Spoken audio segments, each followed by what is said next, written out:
What you're looking at behind me is a place about 75 miles north of San Francisco, next to the Russian River.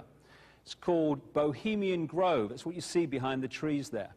And Bohemian Grove has become notorious in research into not just the global manipulation politically, etc., but also into those people who are looking into satanic ritual and human sacrifice and blood drinking and all this stuff, again, which can be charted with these bloodlines from the ancient world. And behind those trees are 2,700 acres of redwood forest, Bohemian Grove, where, and again in The Biggest Secret and some of my other books, I document how people are sacrificed there, the blood drinking and stuff goes on, involving some of the most famous people in America and also from further afield, presidents and business leaders and stuff like that, the Henry Kissingers of this world and the Bushes and people like that. So here you have the entrance to it, no through road, as far as I could get before it was no further.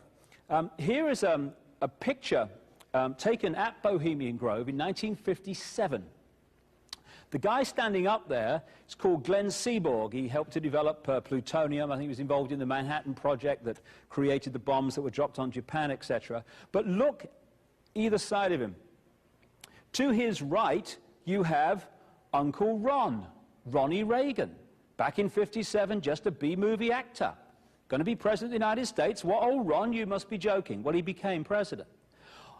On the other side of Seaborg is Tricky Dicky, Richard Nixon, who went on to become president of the United States. And it's through these organizations, these elite secret societies and groupings like Bohemian Grove, that presidents and the other people in positions of apparent power, that's the route that puts them into these positions.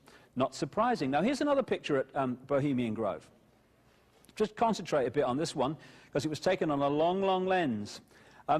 Every summer, they have a summer camp in which these elite members of this brotherhood go to Bohemian Grove to do their deeds and do their ceremonies and stuff. And they do them to the same deities that this bloodline has done, has worshipped and done their rituals to, right back into the ancient world thousands of years ago, where this story started. And what you're looking at here, staggeringly, is a group of people, some of the most famous people in America, in long gowns. Behind them there, you see a 40-foot stone owl. And there's the fire between them, next to the lake at Bohemian Grove. Now, one might wonder, understandably, why the people that run the banking, political, economic system and the media in America should be dressed in long robes doing a ceremony to a 40-foot stone owl. I think we should be told myself. So what's it all about? Again, you have to go back to see the present.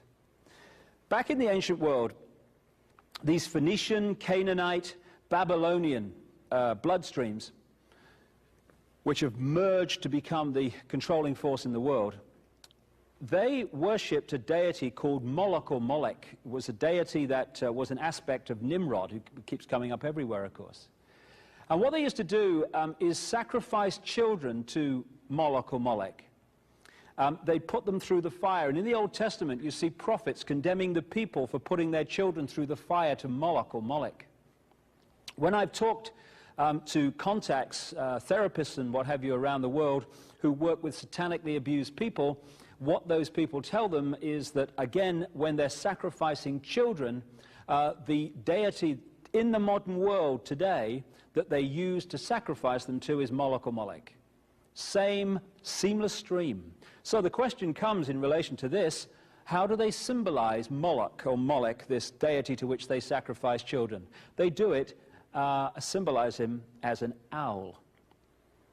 That's why the owl comes up all over the place. Now, when I was looking in the street plan of Washington, this is not in Talisman of the United States, this just caught my eye as I was looking through a Washington street map, I found this around the Congress building. There's a Congress building in the middle. And just by drawing in red pen on the roads within the Congress building complex, very obviously an owl appears. You can also see an owl on the dollar bill if you can magnify it enough. It has to be magnified very, very intensely, and then you see the the owl in one of the corners. But when you look at the next shot, this is not being doctored by me in any way with a red pen. This is just a shot directly from a Washington street plan. And there you see around the Congress building the owl, Moloch, the deity going back to Babylon and this whole story I've been talking about. And he's actually sitting on top of a pyramid and all-seeing owl, just like the pyramid and all-seeing eye. Because the owl and the eye symbolize the same thing, this force which controls the world through these bloodlines. Also in the street plan of Washington, you find pentagrams. Symbols are not in themselves negative.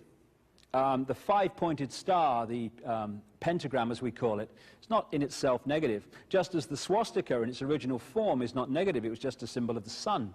Other things too, probably. What the Nazis did, however, was take the swastika and turn it round to indicate the negative. It's what they call reverse symbolism in Satanism. So what they do with the pentagram, which is why it's become a satanic symbol, is to turn it upside down, so it's pointing down. Reverse symbolism. It's the same with the dove, Semiramis. To the general population, the dove equals peace, love, and all this stuff. Reverse symbolism, the dove equals death and destruction. So here we have two pentagrams in the street plan of Washington. The top one points into the Capitol building, and the one at the bottom points into the White House.